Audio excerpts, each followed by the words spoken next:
Hello guys, আসসালামু আলাইকুম। আপনাদেরকে কালকে যে দর্শনকারীর ভিডিও দেখাইলাম, বাড়িঘর ভাঙ্গা হয়েছে।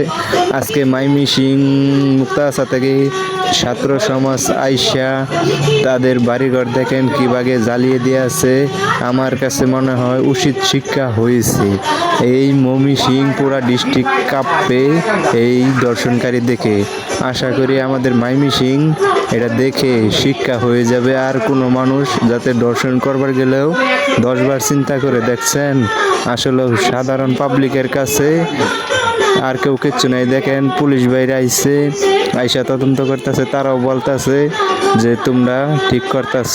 ঠিক আছে ভাই, দেখেন আসলেও কি বলবো,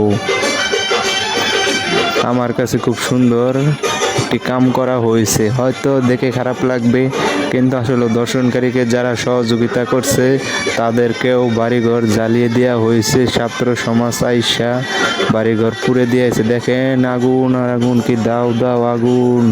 বাইরে ভাই ক্যামেরা ধরে রাখা যাচ্ছে না, জানেন টড়াই থেকেও তাপ লাগতেছে।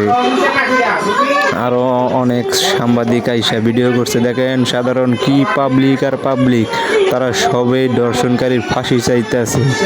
আমিও বলি যে দর্শনকারীর ফাঁসি হোক, কারণ সবের ঘরে শুধু মেয়ে সন্তান আছে, যাতে আর কোনো মেয়ে সন্তানকে দর্শন করতে না পারে। আপনাদের কি মত অবশ্যই কমেন্টে বলে যাবেন। আর আশা করি এই ভিডিওটা বেশি বেশি শেয়ার করবেন, যাতে সবার কাছে পৌঁছে যায়, সবাই দেখতে পারে, সবাই তার ফাঁসি চায়। আজকে পুলিশ বাহিনীর সাথে বলা হয়েছে, সে পুলিশ বাহিনী বলছে যে যে দর্শন করছে সে ধরা পড়ছে। আমরা সবাই মিলে তার ফাঁসি চাই। এই যে ভাইটি কি বলতেছে দেখতেছেন, ভাইটি তার ফাঁসি চাইতেছে। ফাঁসি ফাঁসি অবশ্যই উচিত শিক্ষা হওয়ার দরকার।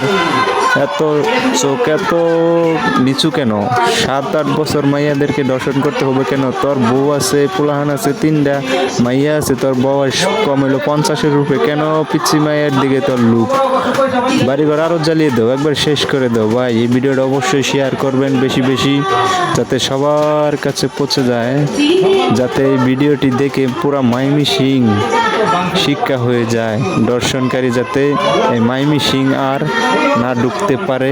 আর অবশ্যই তার 14 গোষ্ঠী দইরা শিক্ষা দেওয়া হোক, যাতে ওদের গোষ্ঠীর মধ্যে আর কেউ কোনো দর্শন করতে না পারে।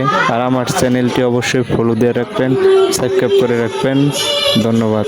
আসসালামু আলাইকুম। পরবর্তী ভিডিও পাওয়ার জন্য ভালো থাকুন, সুস্থ থাকুন। খুদা হাফেজ। কান্না করতেছে মেয়ের বাবা মা। মেয়েটি খুব সিরিয়াসে আছে।